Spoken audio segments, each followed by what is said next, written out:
Parsha 25, Zav, which means to give an order. This is Vayikra 6:1 through 8:36, or Leviticus 6:1 through 8:36. Adonai said to Moshe, "Give this order to Aaron and his sons. This is the law for the burnt offering." In Hebrew that means, that is olah.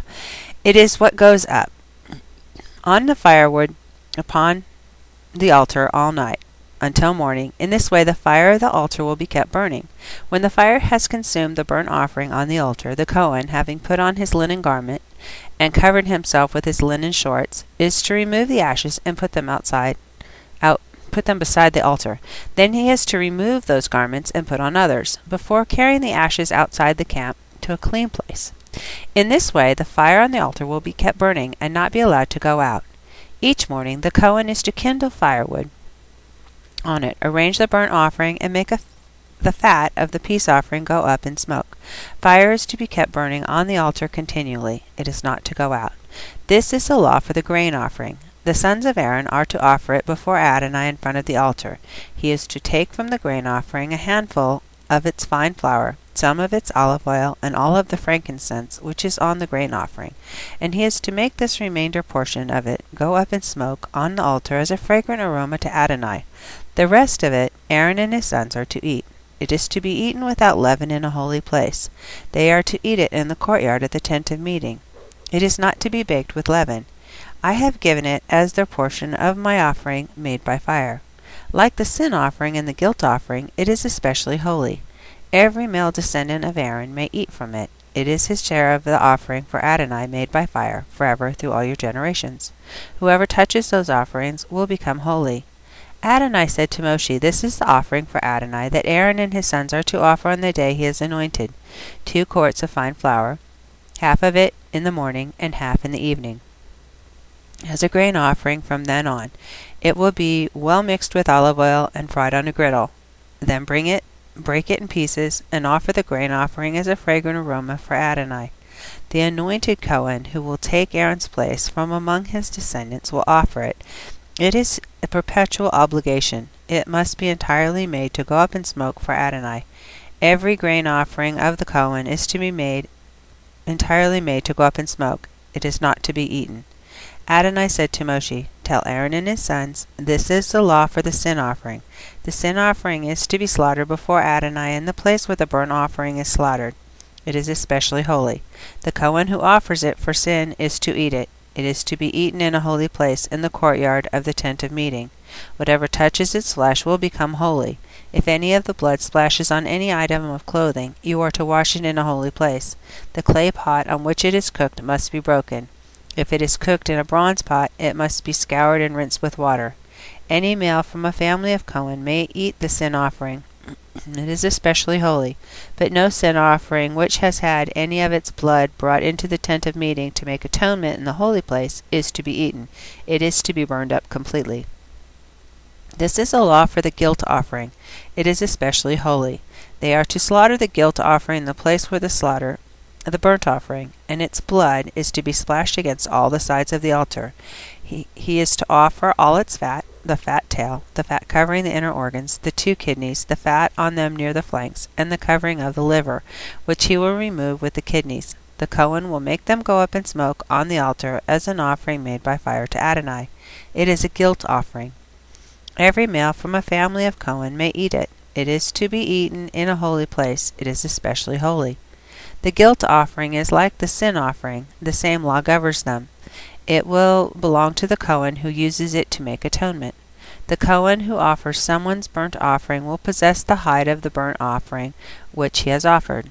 Every grain offering baked in the oven, cooked in a pot, or fried on a griddle will belong to the Kohen who offers it.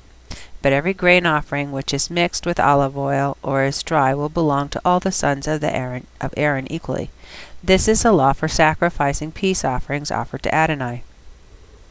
If a person offers it for giving thanks, he is to offer it with thanksgiving sacrifice of unleavened cakes mixed with olive oil, matzah spread with olive oil, and cakes made with fine flour mixed with olive oil and fried.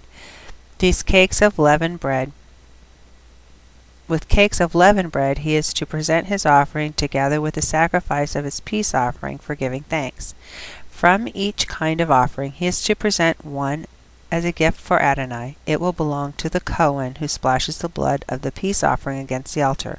The meat of the sacrifice of his peace offering for giving thanks is to be eaten on the day of his offering. He is not to leave any of it until morning. But if the sacrifice connected with his offering is for a vow or is a voluntary offering, then, while it is to be eaten on the day he offers sacrifice, what remains of it may be eaten the next day. However, what remains of the meat of the sacrifice on the third day is to be burned up completely.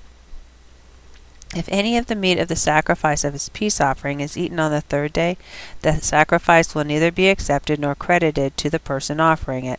Rather, it will have become a disgusting thing, and whoever eats it will bear the consequences of his wrongdoing. Meat which touches something unclean is not to be eaten, but burned up completely.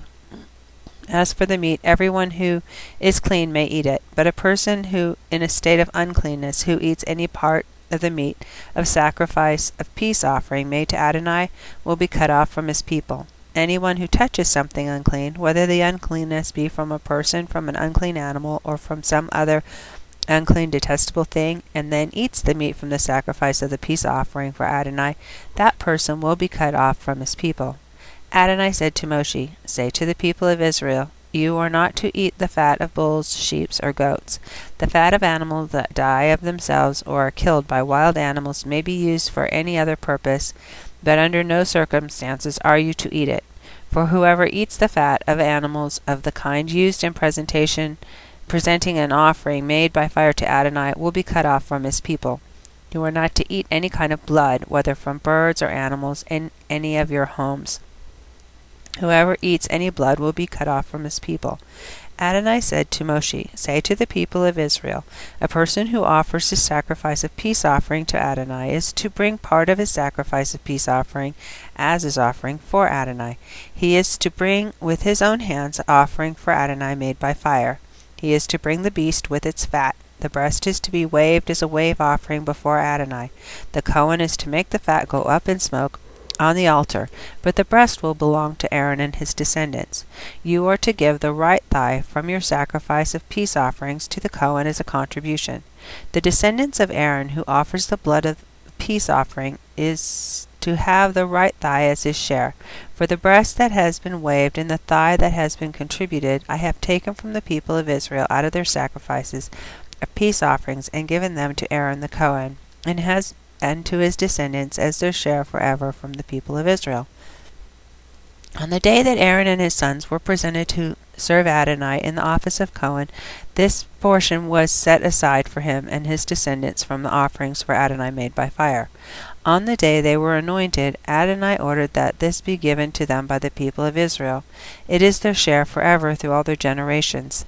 This is the law for the burnt offering, the grain offering, the sin offering, the guilt offering, and the consecration offering and the sacrifice of peace offerings, which Adonai ordered Moshe on Mount Sinai on the day he ordered the people of Israel to present their offering to Adonai in the Sinai desert.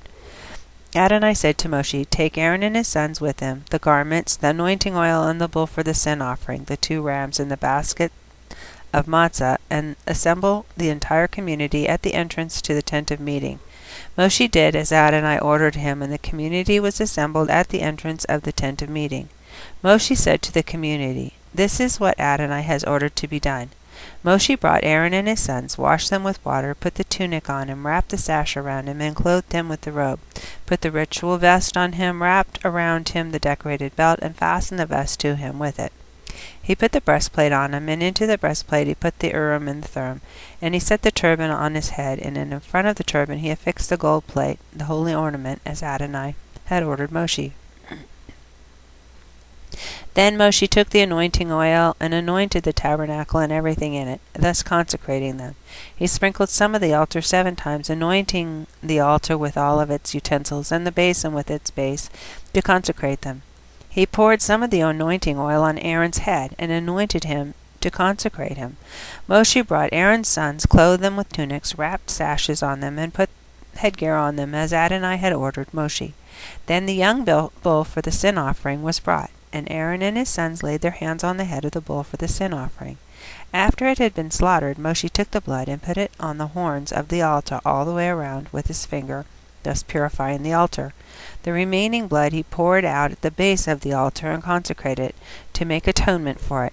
Moshe took all of the fat on the inner organs, the covering of the liver, the 2 kidneys, and their fat, and made it go up in smoke on the altar. But the bull, its hide, its flesh, and its dung were taken outside the camp and burned up completely, as Adonai had ordered Moshe. Next, the ram for the burnt offering was presented. Aaron and his sons laid their hands on the head of the ram. After it had been slaughtered, Moshe splashed the blood on all sides of the altar. When the ram had been cut in pieces, Moshe made the head, the pieces, and the fat go up in smoke. When the inner organs and the lower part of the legs had been washed with water, Moshe made the entire ram go up in smoke on the altar. It was a burnt offering, giving a fragrant aroma, an offering made by fire to Adonai, as Adonai had ordered Moshe. Then another ram was presented, the ram of consecration. Aaron and his sons laid their hands on the head of the ram. After it had been slaughtered, Moshe took some of its blood and put it on the tip of Aaron's right ear, on the thumb of his right hand, and on the big toe of his right foot. Next, Aaron's sons were brought, and Moshe put some of the blood on the tips of their right ear, on the thumbs of their right hand, and on the big toes of their right feet. Then Moshe splashed the blood on all sides of the altar. He took the fat tail, all the fat covering the inner organs and covering the liver, the 2 kidneys with their fat, and the right thigh. From the basket of matzah that was before Adonai, he took 1 piece of matzah, 1 cake of oiled bread, and 1 wafer, and placed them on the fat and on the right thigh. And then he put it all in Aaron's hands and in the hands of his sons, and waved them as a wave offering before Adonai. Moshe took them out of their hands and made them go up in smoke on the altar, on top of the burnt offering. They were a consecration offering, giving a fragrant aroma, an offering made by fire to Adonai. Moshe took the breast and waved it as a wave offering before Adonai. It was Moshe's portion of the ram of consecration, as Adonai had ordered Moshe. Moshe took some of the anointing oil and some of the blood which was on the altar, and sprinkled it on Aaron and his clothing, and on his sons and their clothing, and consecrated Aaron and his clothing together with his sons and their clothing. Moshe said to Aaron and his sons, "Boil the meat at the door of the tent of meeting, and eat it there with the bread that is in the basket of consecration, as I ordered when I said that Aaron and his sons were to eat it. Whatever is left over of the meat and bread you are to burn up completely. You are not to go out from the entrance to the tent of meeting for 7 days, until the days of your consecration are over, since Adonai will be consecrating you for 7 days. He ordered done what has been done today, in order to make atonement for you. You are to remain at the entrance to the tent of meeting day and night for 7 days, thereby obeying what Adonai ordered done, so that you may not die. For this is what I was ordered." Aaron and his sons did all the things which Adonai ordered through Moshe.